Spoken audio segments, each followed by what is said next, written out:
Hello, I'm Phoebe Fritz. This is my PMP presentation. This is my fifth take. I keep overrunning. I am raging. Not really, but I'm just kind of annoyed. I'm flustered. So, this is my pilot major project submission. Previously on the pilot major project, my name is Phoebe Fritz. I'm a student of London South Bank University.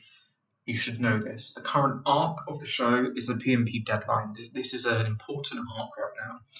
I am making a Metroid-style game using 2D pixel art, and all assets you see are not mine, placeholders. Are not that good. We're going to quickly rush over to the game, and we are going to start playing it, but we're going to play it slowly. Oh no, quicker, quicker, quicker. This door doesn't open because it doesn't open for nothing. Damn, I'm already less than a minute in and we're already at the game.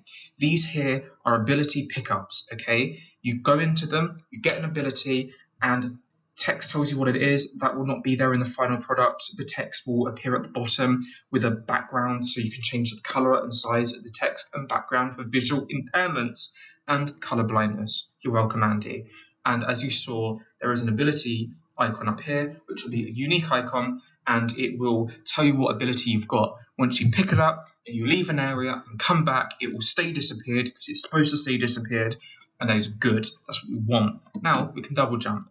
Instead of double jumping up there like before on my third and second take, yes, I'm not joking, this has taken me forever, I can't shoot visually and it's not killing anyone, but I promise shooting does work and it totally will be fixed, 100%, just not for this deadline, but it does work.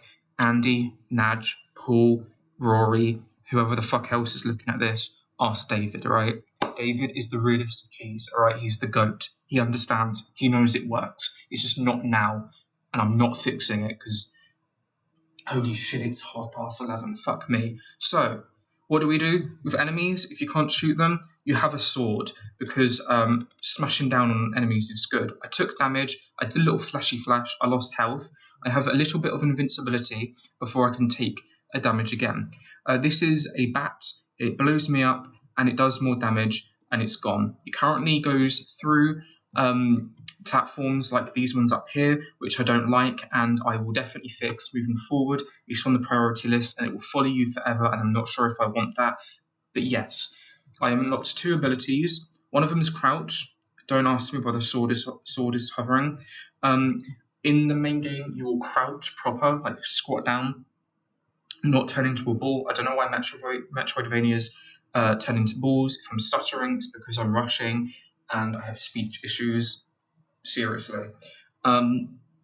You'll crouch down. This will allow you to go through a 1x1 tile gap to enter secret areas or cubby holes in the game, and it's totally an awesome ability to get. You know what else is awesome? Oh, dashing. This will help you move faster when traversing the area and will make backtracking or other exploration less boring. You're welcome. This is push. You can push things. I'll show you in a sec. This does give me an error, but I will fix it. Me and David, but me. I have unlocked the ability, even though the error's here, it's not disappearing and there is no icon. Totally 100% is fixed when you're watching this, and totally 100% isn't not fixed. Don't check it. It does work. Just ask David again. David, help me out here, yeah? Anyway, but this totally does work. Look, let me get rid of the sword. Oh, whoopsie. What's this red thing? I'll tell you in a minute. This is an enemy. It is currently moving towards a patrol point that I haven't moved because I think it's funny to watch them in this eternal struggle of walking where they can't walk. Truly a Sisyphean tale. So normally you can shoot them. Shooting currently is disabled, and I do know why, and it's done it, and I've done it on purpose, believe me. Anyway, I just need to turn it back on. I'm not doing it because, yeah. Damn. 10 minutes and 27 seconds. We're rolling. Oh, that's left, not what's done. Anyway, they work on patrol points. Let's say this is control point 1. This is control point 2. This is patrol point 3. I can't say it fast, and I always get my speech issues out. It's happening currently. I'm pronouncing words wrong. Oh my god. these enemies go from 1 to 2, 2 to 3, 3 back to 1. Maybe there's more patrol points, but they basically go on a circuit patrolling the area. If an enemy comes near them, i.e. you, they will move away from their patrol to follow you. Once you move far enough away, they'll turn back to go on their patrol points. So it's a radius-based thing. I have currently disabled it, evidently. Why? Can't remember. Literally, probably like several months ago. I did this over summer, and I've just not bothered to fix their turmoil. So let's put them out of their misery. There you go. So over here is a charge rift. This charge rift is literally just, it gives you electricity aura. You carry electricity with you, and you have to carry it given like under a certain time limit. Let's say 10 seconds, 30 seconds, 7 seconds, and you've got to make it to one of these. This currently is just a plank on the floor. It will look like an actual generator that you can walk past, similar to the charge points and ability pickups, okay? And even though it goes down fast, the charge, it's because we sell it fast. Don't know why we did that, but we did. But it will vary based on the area you're in. So maybe you might have a longer charge because it's a more complex area, so on and so forth. And you have a certain amount of time before the charge depletes. The charge bar will slowly deplete over time. However, once it's empty, it will disappear. It will only appear when you are charged, and it will stay visible while it goes down until either 1, you run out, or 2, you get in contact with the generator. The generator will be used to open things like doors. This yellow thing is a nuisance. I can't get by, totally. What do? Oh, we punch it. Wrong button. We punch it. There you go. That's what the punch is. You break breakable walls and objects with punch. This you can't move until you can move it because you unlocked push. This is an unmovable object that could make it so you can't even jump over it because maybe there's an unmovable, like a wall, and you have to push it out of the way. And you can push it on pressure plates. Holy shit, we're doing time. And the pressure plate currently is unlocking this, so you can go through it. Oh, these will disappear, I promise. Oh, we can go back because there's no requirements to enter the door through that way. The ability pick up things are gone forever once you get it, which is how it's supposed to work. The enemies respawn and everything else respawns, and that's that. Okay, bye. So what do you think of my game? I hope you like it. Recent changes. Naj has helped me get rid of experimental things in my game scripts and whatnot and my settings in order to make the build. So thank you very much, Naj. Much appreciated. She also changed like collision to object collision. That is genuinely the most recent changes since I last presented this.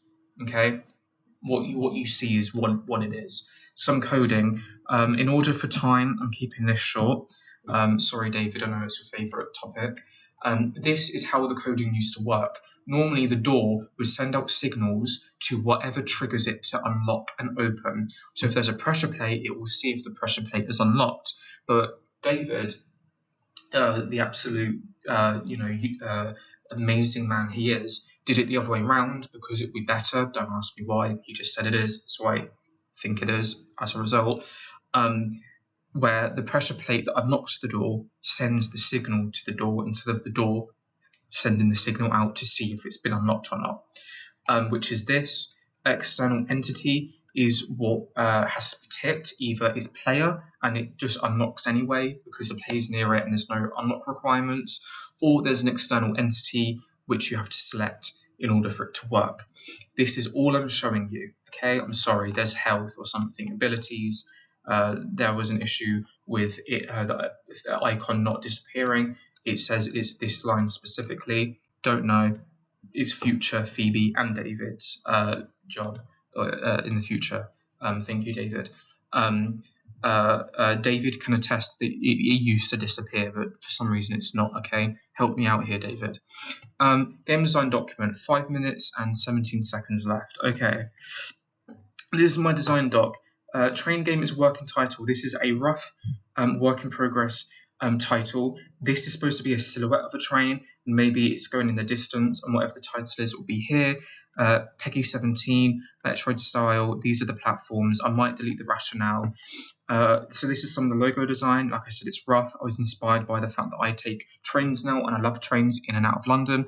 I used to play Dragon Quest IX with a celestial train, so it's why it goes between dimensions in my game, from one dimension to the main character's home dimension, and cassette beasts. I'm currentently designing a death screen, but it's not in here yet. It might be beforehand in. Depends how lucky you lot are listening right now. Lamau. I want to make, because it's for kids, the player character to look quote unquote cool in order to appeal to the younger audience, like Pokemon, Ben 10, Yu-Gi-Oh, Bakugan, and Dino King, or Dinosaur King. Loved that show as a kid. Koromon is something I played along with other games over the summer before third year, which is why I want to do Metroidvania, despite never playing it before, because I played Monster Sanctuary, which is Metroid Stylevania, and is why I decided to do it, because it was my inspiration, because I went through a monster catching game phase. Koromon was one of them. This is a gauntlet, not a robot arm, but it's my inspiration to why the player is going to have at least one robotic arm. These are the pixel characters. Octopath Traveler has my favourite pixel-like characters, so I might kind of take from their design primarily. Here's some outfits, cool. This is sprite sheets. I don't know how, the way how it's currently done is that the sprites are separate. They're not part of a sprite sheet, but the sprites individually are in an animator that cycles through it based on certain conditions met. So I probably won't be doing a sprite sheet, but yeah, I don't know. I could, this is here in case for whatever reason I change my mind on how I do it. And the player with this amazing graph will be 1 by 3 tiles or 3 by 1, however you do it. So yes, enemies, Pokemon, Monster Sanctuary, enemy designs. You can look at this closer up. I'm running out of time. Here is some environmental design stuff, mostly outdoors. I saw this thing that I've made this graph to represent how to make tiles on a tile map using this thing. Please enhance it because I don't have time. These are some background ideas, also cave ideas. This is how tile maps are supposed to look. I've never done tile maps before, so this is to give me an idea or inkling. These are the maps from Monster Sanctuary. I would like to kind of go for this style as an inspiration, but I'm very not anywhere near this point, so whatever. This is the UI thing, health, charge, abilities, minimap, and all the interactable objects on it. The only thing it doesn't show is hazardous objects or hazardous tiles like spikes or lava, if I do lava, that is. So there's that. I might tidy this section up real quick. These are the game features. It's as simple as movement and health, to the ability to fast travel, melee and range attack, double jump, charge, destroy object, push heavy objects, ability tracker, overall health and coins, and the ticket is the main thing. Oh my god, the time that you need to do to get back home, that's your goal. These are the other stuff. I haven't got a gameplay loop or a non-linear gameplay timeline or whatever Andy called it. I need to do some more research over that, but I looked at this as a main inspiration. Controls WASD, but I have a weird left arm, and playing the game with one hand is ideal, but probably not possible. But I would like to, yes. Asset list, there's no assets yet. This is my Trello. I made it just for this. I've got a couple of things on. I just need to add a lot more on. This is my dog. Please give me credit for that. Programming log. I will add a link to the online tutorial that David recommended here, because that's the only place I've gotten help other than David himself. I've not really done much game stuff. 47 seconds. There is no schedule. I will do a schedule that I want to do, but then a schedule that is more accurate. I have no contacts or contracts, and I'll do problem solving at some point. Game design document. You looked at visuals and mood boards. Trello, you looked at screenshot. I've linked it here so you can open it. I'm not going to do it because time, 22 seconds. Next steps, I will be going through all of my prefabs, making sure they're up to date so I can start making new scenes and the actual levels, 13 seconds. I'm going to start making some non-linear timeline as well as a progression chart, as well as maps and stuff in the future. Literally, I've run out of time. Bye.